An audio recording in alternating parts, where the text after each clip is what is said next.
Hello, Jim Jam Gang. How are you going? Day two of isolation here. It's February 2022. As you can see, today I'm being watched by a massive cat.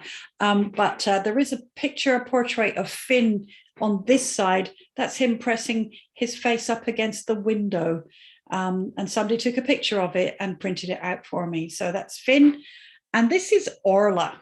This is Orla in the background there. She's an interesting cat.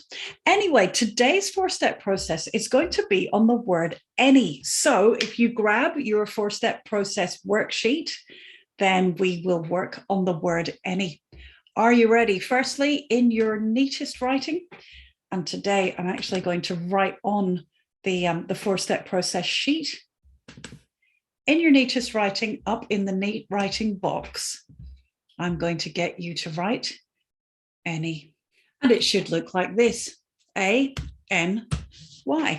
And the sentence we're going to use is, do you have any cats? And it's a question. So our full stop has got to have an extra mark above it, and that makes it a question mark. Easy, write it down. Do you have any cats? Can you tell whether I have any cats?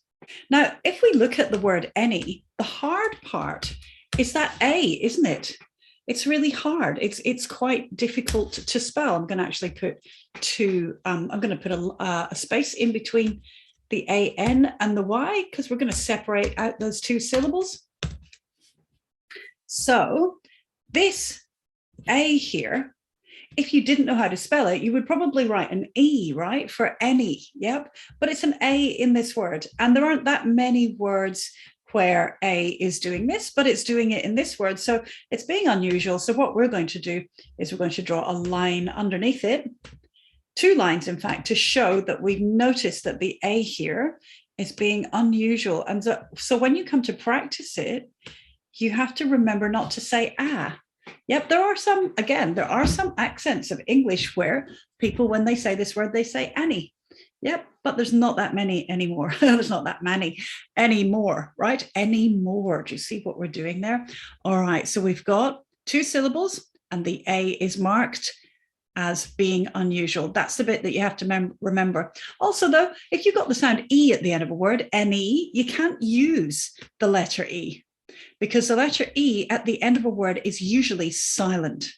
So what you have to do is you have to bring in the substitute. You have to bring in the letter that replaces E at the end of a word, and that's Y. And that's one of the reasons we use Y in English. It helps us to make sounds in words where other letters aren't able to do that. So Y is like a stand-in, and that's what's going on with the word any. What we're going to do now is we're going to put it in a family. A couple of families, actually. There are two things that I want you to look at with any. The first family is if we add an M at the beginning, what word do we have now? Did you do it? Yeah, it's many, right? And they both have something in common in terms of their meaning as well. It's to do with how much, what sort of quantity we have, any and many. Yep. Many means lots of something, as you probably know. The A, again, is being unusual. So we need to make sure that we've understood that and noticed it by underlining it twice. And the Y is doing that same job, replacing E there at the end. All right, and then we're going to do a slightly different family over this side. We're going to take any, and we're going to add it to some other word parts to make some compound words. First of all, we've got any plus thing gives us what? That's right, anything. It's the same base, right? The base, well, two bases actually. The base any and the base thing now gives us anything. So you've got to mark the unusual A in any, and you've got to mark these two letters, TH going together to make one sound, and NG going together to make one sound as well. So there's a lot to pay attention to in the word anything. Do you know any other words? Any, we use it a lot, don't we? Do you know any other words that have got any plus another base? Can you think of some? I'll show you one. You ready? N, E, one. And one, if you've done the numbers with me, is O-N-E, one. O-N-E, one. That's how you remember how to spell one, because you can't sound that thing out. No. All right. So O-N-E, one. So any is any plus O-N-E, one. Underline that A again, because that is being unusual, just like it is in any and many. And then we've got O-N-E, one.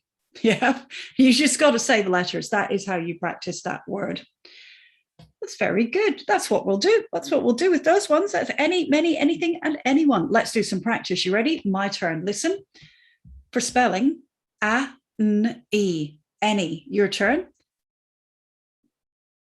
Did you do it? Good.